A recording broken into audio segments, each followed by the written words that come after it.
എന്തിനാണ് recirculation mode വാഹനത്തിൽ? പലർക്കും സംശയം ഉണ്ടാവും, എന്തിനാണ് ഇങ്ങനെ ഒരു സ്വിച്ച്, ഇങ്ങനെ ഒരു ബട്ടൺ, എന്തിനാണ് ഇത് വാഹനത്തിൽ വെച്ചിരിക്കുന്നതെന്ന്. അപ്പോൾ എന്താണെന്ന് നോക്കിയാൽ അപ്പോൾ ഇതെങ്ങനെ ഉപയോഗിക്കാം? കേരളത്തിൻ്റെ സാഹചര്യത്തിൽ പറഞ്ഞാൽ നല്ല ചൂടാണ്, ചുട്ട് പഴുത്തുകൊണ്ടിരിക്കുകയാണ് കേരളം. അപ്പോൾ ഈ സാഹചര്യത്തിൽ നമ്മൾ എന്ത് ചെയ്യും? കാറൊക്കെ പുറത്ത് എവിടെ നിർത്തിയിട്ട് നമ്മൾ തിരിച്ച് കാറിലോട്ട് വരുമ്പോൾ നല്ല ചൂടായിരിക്കും.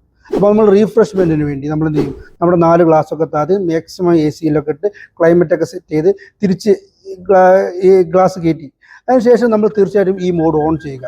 അത് നിങ്ങളുടെ വണ്ടിക്കകത്തെ പിന്നീടുള്ള കൂളിനെ നല്ല എൻഹാൻസ് ചെയ്യാൻ നല്ല രീതിയിൽ സഹായിക്കും എന്നുള്ളത് ഒരു യാഥാർത്ഥ്യമാണ്. തീർച്ചയായിട്ടും ഇത് ഓഫ് ചെയ്യേണ്ട ഒരു സമയമുണ്ട്. നമ്മുടെ വാഹനങ്ങളുടെ വിൻഷീൽഡോ അതുപോലെ നമ്മുടെ വിൻഡോസൊക്കെ ഫോഗ് മൂടിയ സമയത്ത് നമ്മൾ നിർബന്ധമായിട്ട് ഇത് ഓഫ് ചെയ്യണം. അല്ലെങ്കിൽ നമ്മുടെ വിസിബിലിറ്റിയെ നല്ല രീതിയിൽ ബാധിക്കാനുള്ള സാധ്യതയുണ്ട്. മറ്റൊരു ഉപയോഗം എന്ന് പറയുന്നത് ഔട്ട്സൈഡിലൊക്കെ ഉണ്ടാകുന്ന ബാഡ് സ്മെല്ല് ഇത് ഓഫ് ചെയ്തിട്ട് കഴിഞ്ഞാൽ നിങ്ങൾക്ക് അകത്തോട്ട് കിട്ടും.